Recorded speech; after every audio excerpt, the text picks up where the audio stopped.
Bonjour, nous voici donc arrivés au chapitre 6 et nous allons savoir comment le père Lustucru confia ses odieux projets à Nicolas Faribol.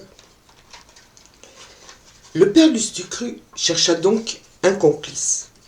Il avait d'abord pensé à le prendre parmi les domestiques de la maison, mais il réfléchit que tous étaient dévoués à la mère Michel, qu'il serait capable de le vendre, de le faire chasser honteusement de l'hôtel où il occupait un poste si honorable et si lucratif.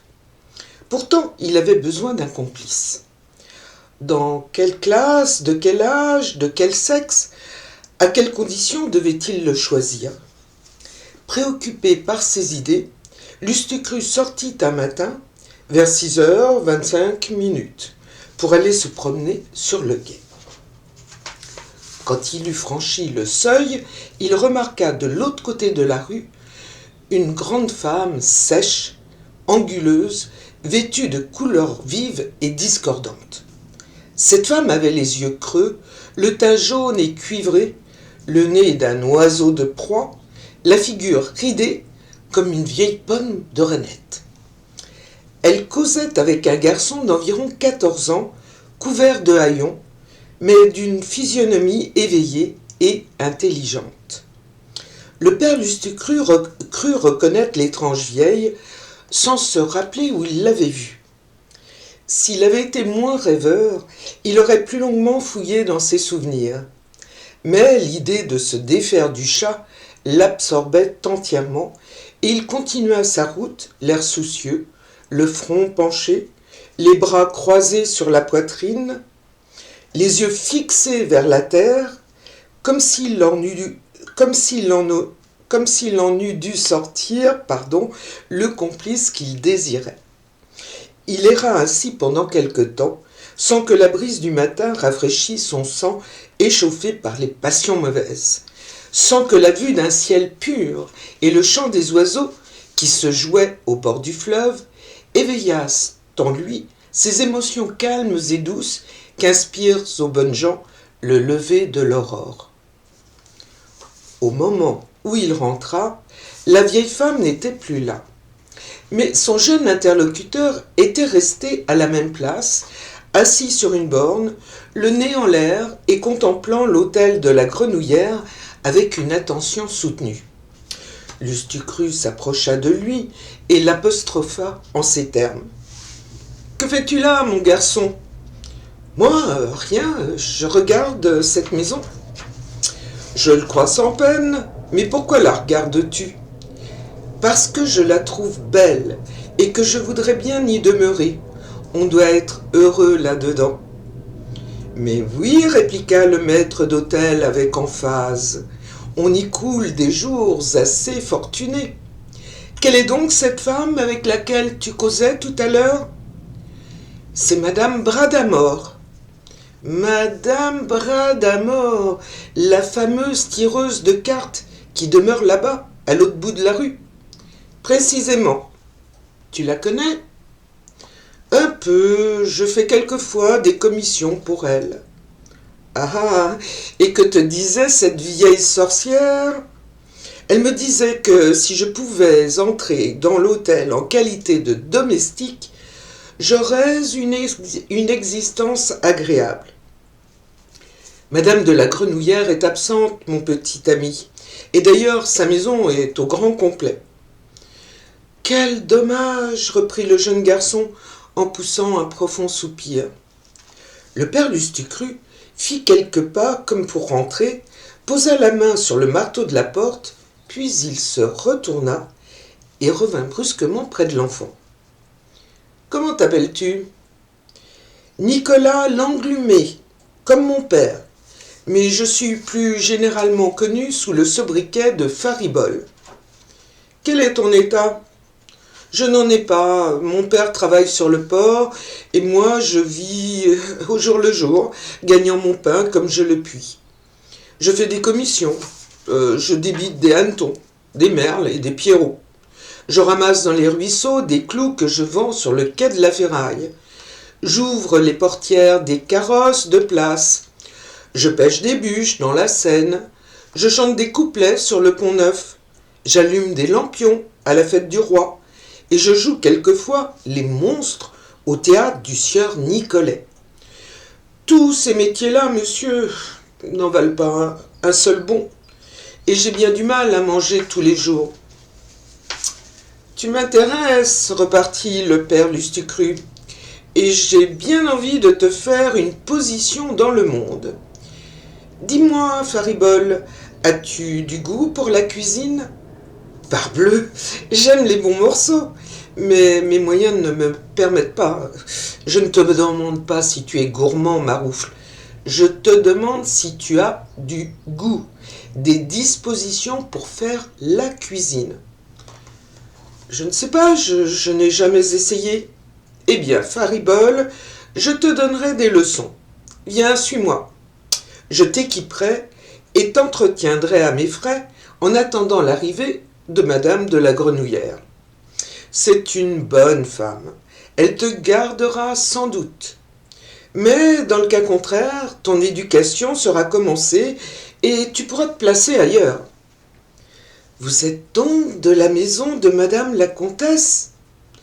Je suis son maître d'hôtel, dit fièrement le père Lustucru. Les yeux de Faribole étincelèrent de plaisir. Il s'inclina respectueusement devant monsieur le maître d'hôtel et lui dit avec effusion : « Que de reconnaissance je vous devrais !» Faribole fut installé le jour même et cordialement accepté par les autres serviteurs du logis. C'était un garçon de bonne humeur, serviable, alerte, et quoiqu'il fût gauche sous ses nouveaux habits et dans ses nouvelles fonctions, il montrait beaucoup de bonne volonté. Faribole, dit quelques jours après le maître d'hôtel à son protégé, « Il est bon de t'instruire des allures de la maison. Ici, il y a un individu tout puissant qui règne en maître souverain, dont on suit les volontés, dont on prévient les caprices. Et cet individu, c'est un chat. Si tu veux te faire bien venir de tout le monde, il faut tâcher de plaire au chat Moumoute. Si le chat Moumoute t'accorde son affection, tu auras par ricochet celle de Madame de la Grenouillère et de sa dame de compagnie, la mère Michel. Le chat sera mon ami et je serai l'ami du chat, répondit le jeune drôle avec assurance. En effet, il accabla Moumoute de tant de prévenances, de caresses, de bons procédés, que celui-ci, quoique naturellement défiant, conclut un vif attachement pour Faribole. Il le suivait avec plaisir, l'agaçait, l'invitait par de vives gambades à badiner avec lui. La mère Michel était presque jalouse du petit garçon. Le père Lustucru, qui avait ses vues, riait sous cape et se frottait les mains. Un soir, il manda Faribole dans sa chambre, dont il ferma soigneusement la porte après s'être bien assuré que personne ne prêtait l'oreille. « Moumoute est ton ami, lui dit-il. Tu as parfaitement suivi mes recommandations. »« Je resterai attaché à la maison, n'est-ce pas ?» demanda l'enfant. « Probablement. Tu t'y trouves donc bien. »« Sans doute. Moi qui vivais de pain noir, je fais 4 bons repas par jour. J'avais une méchante blouse trouée et des culottes rapiécées, et maintenant, je suis vêtu comme un prince. Je ne souffre plus du froid, et au lieu de coucher à la belle étoile, je m'endors tous les soirs dans un excellent lit, où je rêve de pain d'épices et de gâteaux à la frangipane. » Le père Lustucru appuya son menton sur la paume de sa main droite et fixa à Faribole des yeux perçants en lui disant : « S'il te fallait reprendre la vie vagabonde à laquelle je t'ai soustrait, je crois que j'en mourrais de chagrin.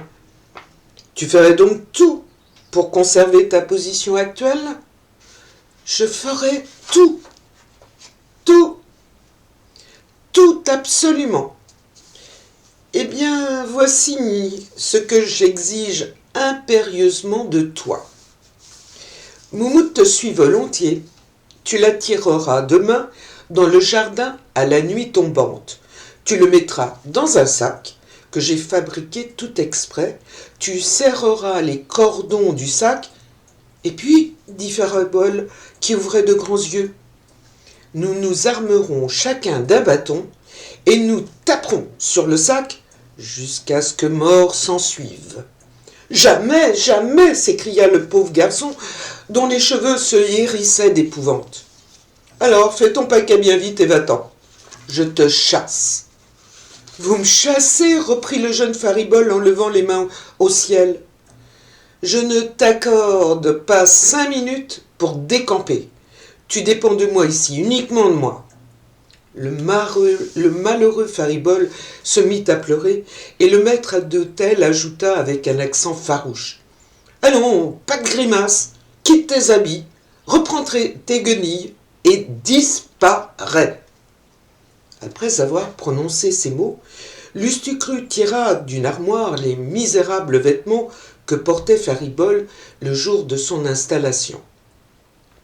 Il les saisit dédaigneusement entre le pouce et l'index et les jeta sur le parquet. L'enfant regarda d'un air désolé les habits dont il était couvert, les compara à ceux qu'il lui fallait reprendre, et, la comparaison n'étant pas en faveur de ces derniers, il poussa des sanglots déchirants. Pourtant, il était décidé à ne pas acheter sa belle parure au prix d'un meurtre et d'une horrible perfidie. Il ôta résolument sa veste, puis son gilet. Mais, à l'idée de renoncer à ses souliers neufs pour marcher pieds nus, comme autrefois, dans les chemins émaillés de gravier et de verre cassé, l'infortuné Faribole eut un moment d'hésitation, et le père Lustucru, qui l'observait fixement, profita de la circonstance en diplomate consommé. « Imbécile, dit-il, tu refuses le bonheur, tandis qu'il te serait si facile de le conserver. Si je te proposais la mort d'un homme, je concevrais, j'approuverais même tes scrupules, mais je te propose celle d'un chat. Qu'est-ce que c'est qu'un chat? Rien, moins que rien. On n'attache pas le moindre prix à la vie des chats. Les cabaretiers en font manger à leur pratique. Les médecins les plus célèbres en massacrent des centaines dans leurs expériences. On fait si peu de cas des chats que lorsqu'une mère en met au monde 7 ou 8, on n'en garde qu'un seul et l'on jette le reste dans la rivière. « Mais Moumoute est grand, Moumoute est tout élevé, dit Faribole d'un ton plaintif. Et puis, vous ne savez pas, je l'aime. » Tu l'aimes, tu oses l'aimer, s'écria le maître d'hôtel avec une rage inexprimable. Eh bien moi je le déteste, je veux qu'il meure. Mais que vous a-t-il donc fait? Que t'importe, je veux qu'il meure, voilà tout. Grâce pour lui, dit Faribole en se jetant aux pieds de l'implacable Lustucru. Point de grâce, répondit Lustucru d'une voix sifflante tant il avait les dents serrées. Point de grâce, ni pour lui, ni pour toi. Allons, pars, décampe à l'instant même. Il pleut à verse, tu seras trempé, tu mourras de froid cette nuit. Tant mieux. Une pluie battante, mêlée de grêlons, frottait les vitres de la chambre, et le vent s'engouffrait avec des mugissements lugubres dans les longs corridors de l'hôtel. Alors, le pauvre Faribole songea au froid qui allait le saisir, aux privations qui l'attendaient, à l'exiguïté de ses ressources, à l'immensité de son appétit, au désagrément de coucher sur les grèves humides de la Seine. Le génie du mal s'empara de lui et lui souffla à l'oreille ces mots du père Lustucru. Qu'est-ce qu'un chat? Monsieur Lustucru, dit-il en pleurant, ne me renvoyez pas. Je ferai tout ce que vous voudrez. Demain, à la chute du jour, tu attireras Moumoute dans le jardin. Oui, monsieur Lustucru. Tu le mettras dans le sac? Oui, monsieur Lustucru. Et tu frapperas avec moi? La réponse à cette question se fit longtemps attendre. Faribol pâlit, ses jambes se dérobèrent sous lui. Enfin, il courba la tête en laissant pendre ses bras le long de son corps, comme s'il eût fléchi sous le poids de sa destinée, et murmura d'une voix éteinte: « Oui, monsieur Lustucru. » Voilà, c'est la fin du chapitre 6. Et donc, la prochaine fois, dans le chapitre 7, nous saurons où le père Lustucru est au comble de ses vœux et le chat de la mère Michel dans une fâcheuse position. Mais bon, je sais pas, je sens quand même qu'il va arriver quelque chose de peu sympathique au père Lustucru. Donc, dans quelques jours, nous connaîtrons la suite. En attendant, je vous embrasse et je vous dis à bientôt. Au revoir. Bisous.